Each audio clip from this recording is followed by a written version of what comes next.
বাংলাদেশ পুলিশের সাবেক মহাপরিদর্শক ও র্যাবের সাবেক মহাপরিচালক বেনজির আহমেদ ও তার পরিবারের সদস্যদের ৮৩টি জমির দলিল ও ৩৩টি ব্যাংক অ্যাকাউন্ট জব্দ করার আদেশ দিয়েছেন আদালত। এই আদেশ আমলে নিয়ে শিগগিরই বেনজির সহ সবাইকে জিজ্ঞাসাবাদের জন্য তলব করবে বলে জানিয়েছে দুর্নীতি দমন কমিশনের অনুসন্ধান টিম। এই ঘটনার পর দেশব্যাপী ব্যাপক চাঞ্চল্যের সৃষ্টি হয়েছে। দুদকের প্রধান আইনজীবী ও সুপ্রিম কোর্টের জ্যেষ্ঠ অ্যাডভোকেট মোহাম্মদ খুরশিদ আলম খান জানান, দুদক আইন ও বিধিমালা এবং মানি লন্ডারিং আইন ২০১২ এর ক্ষমতা বলে আদালত বেনজির আহমেদ এবং তার স্ত্রী ও ২ মেয়ের ব্যাংক অ্যাকাউন্ট এবং তাদের নামে থাকা জমির দলিল জব্দ করেছেন।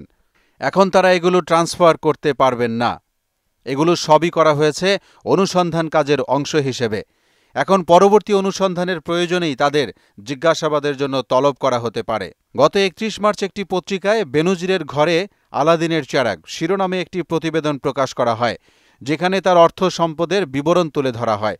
ওই প্রতিবেদনে উল্লেখ করা হয়, বেনজিরের বিপুল সম্পদের মধ্যে রয়েছে গোপালগঞ্জের শাহাপুর ইউনিয়নে সাভানা ইকো রিসোর্ট নামের একটি অভিজাত দৃষ্টিনন্দন পর্যটন কেন্দ্র।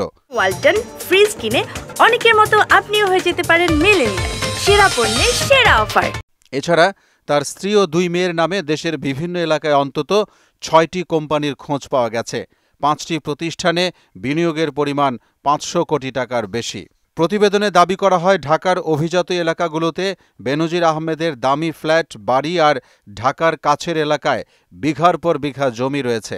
২ মেয়ের নামে বেস্ট হোল্ডিংস ও ৫ তারা হোটেল লা মেরিডিয়ানে রয়েছে ২ লাখ শেয়ার। পূর্বাচলে রয়েছে ৪০ কাঠা জায়গা জুড়ে ডুপ্লেক্স বাড়ি, যার আনুমানিক মূল্য কমপক্ষে ৪৫ কোটি টাকা। একই এলাকায় আছে ২২ কোটি টাকা মূল্যের আরও ১০ বিঘা জমি। প্রতিবেদনটি প্রকাশের পর বেনজির আহমেদের বিরুদ্ধে হাজার কোটি টাকা দুর্নীতি ও ক্ষমতার অপব্যবহারের অভিযোগের তদন্ত করতে দুর্নীতি দমন কমিশনে আবেদন করেন সংসদ সদস্য ব্যারিস্টার সৈয়দ সাইদুল হক সুমন। মোহাম্মদ অলিউল্লাহ, মোহনা ডিজিটাল।